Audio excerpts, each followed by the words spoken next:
مستمعي راديو فن، ومثل ما وعدناكم مكملين معكم بمساء الخير سوريا، وصار برفقتنا النجم السوري المتميز دائما اللي بنفتخر فيه دائما محمد باش على التليفون، وبدنا نقول الو. الو، مساء الخير محمد. يلا مساء النور، كيفكم؟ تمام، كيفك انت؟ كله رواق الحمد لله. اهلا وسهلا فيك محمد، كيف الصيفية معك؟ بتجنن. الحمد لله، مبين من صوتك الاندفاع. شكلها بتجنن على الصعيد الشخصي وكمان على صعيد العمل، لأنه عم نسمع كتير أخبار حلوة.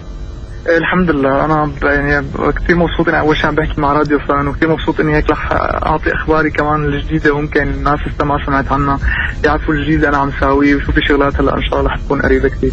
هلا أول شيء حتى لو تأخرنا شوي بدنا نقول لك ألف مبروك على جائزة أفضل مطرب صاعد بالميمة. ايه، شكرا كثير لكم، وعن جد انا يعني كمان بدي استغل هالفرصه اني انا اقول الحمد لله قدرت احصل على هي الجائزه تبع الميمة اوورد بمصر للمره الثانيه، وكون الشاب السوري اللي عم مثل بلدي وعم مثل كل فانزي وكل جمهوري اللي بحبوني، فهذا كان شرف كثير كبير لإلي. حلو كثير يا محمد، ان شاء الله الف مبروك من جديد، ودائما فنان متألق مثلك يعني لازم يحصل على هيك جائزه. خلينا ننتقل هلا لحتى نحكي عن جديدك ونشاطاتك، خبرنا اكثر. سمعنا انه في البوم جديد، بس خبرنا انت عنه اكثر. اكيد، هلا انا الحمد لله الالبوم صار جاهز، في البوم برمضان، هو البوم رح يكون عباره عن ادعيه ان شاء الله برمضان رح تنزل. الالبوم سجلناه بمصر تحت اشراف الموزع محمد سمير، وعملنا له ماسترينج هون وميكسينج هون بسوريا عند استديوهات نزار تارك. الالبوم اسمه رح يكون يحمل اسم يامن، احد الادعيه المميزه الموجوده جوا الالبوم، ورح ينزل اكيد في اول شهر رمضان. حبيت هيك حبيت بلش جد انه يعني اول شيء عمل اوفيشال لإلي يكون الالبوم بقالي جد يكون في شيء هيك مثل ما بيقولوا شيء انه الحمد لله يعني شيء يكون باسم الله مبلش فيه، ويعني يكون فاتحة خير مثل ما بيقولوا تماما. والحمد لله كمان من يومين كمان خلصت تصوير اول كليب من الالبوم، الاغنيه من اغنيات الالبوم، اشراف المخرج اللبناني كريم كبارة.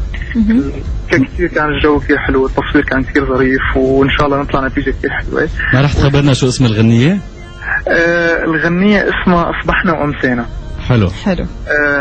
هي مو اغنيه، هي الدعاء طبعا، سوري مثل ما نقول نحن اغنيه، هو الدعاء اسمه دعاء اصبحنا وامسينا، ومن ضمن الالبوم الديني. وان شاء الله خلال يومين كمان رح نتابع تصوير قد ما لحقنا صراحه من الادعيه الموجوده جوا الالبوم قبل شهر رمضان نحضرها كلياتها ان شاء الله. ان شاء الله كل التوفيق لك محمد. كمان اذا بدنا نرجع على صعيد اعمالك، فانت مشارك بتسجيل اغنيه مسلسل ايام الدراسه، مثل ما عم نشوف كثير من الفنانين عم يتوجهوا بانه يغنوا تترات المسلسلات، فخبرنا اكثر عن هي المشاركه. حبيت برنامج ايام الدراسه لانه عن جد يعني عضت الفكره انه عن جد هو برنامج يعني مسلسل شبابي وعمل كثير رواج السنه الماضيه، وان شاء الله هذا الجزء عم بسمع فيه كثير اخبار حلوه، فيه قصص كثير حلوه موضوعه فيه.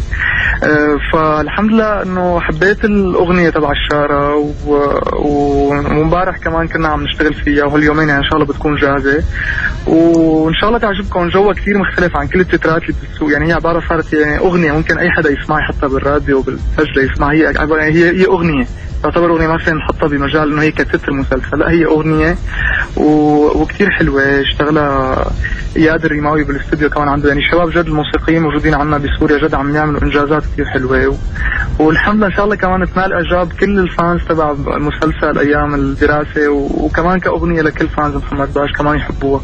طب محمد، يعني هلا عم نسمع انه عم بتغني شارة مسلسل، مثلا ما في اي مسلسل قريب مثلا عرض عليك شيء ادوار اكيد بهذا الموسم الرمضاني؟ ما في اي فكره انك تتجه للتمثيل؟ اكيد الفكره موجوده وعم نحضر لها، وسبق ما قلت كان في فيلم سينما عم نحضر له، بس كرمال الظروف بين سوريا ولبنان كان شوي اجلنا الفكره، بس كل شيء جاهز، السيناريو صار جاهز وموافق عليه، بس في نحن نستنى اللحظه الصح لحتى نعمل هيدا الشيء. تمام، معناتها رح نكون بانتظار هاللحظه الصح. محمد باش، نحن كثير مبسوطين انك كنت معنا من جديد، نحن كثير فخورين، والف مبروك على جائزه افضل مطرب صاعد للمره الثانيه بالميمة، وبنتمنى لك كل التوفيق. شكرا لكم وشكرا لاذاعه راديو فن، وبدي اقول للكل جد خلوا عينكم على الفان بيج محمد باش على الفيسبوك، لانه كل يوم رح يكون في شيء جديد رح تشوفوه، والاخبار الحصريه كلها حتكون موجوده هناك. كل التحيه لك محمد باش من جديد، وخليني اقول لك انه في كثير مشاركات على صفحتنا على الفيسبوك، رح نوجه لهم كل التحيه، ما رح نذكرهم بالاسماء لانه ما رح نلحق، بس اكيد رح نوجه لهم تحيه، فبدورك بس وجه لهم تحيه سريعه. مني للكل الجمهور محمد باش، لكل فانز عم بيحبوا يتابعوا الاخبار الفنيه، لكل الفنانين السوريين، لكل الشباب اللي بيحبون.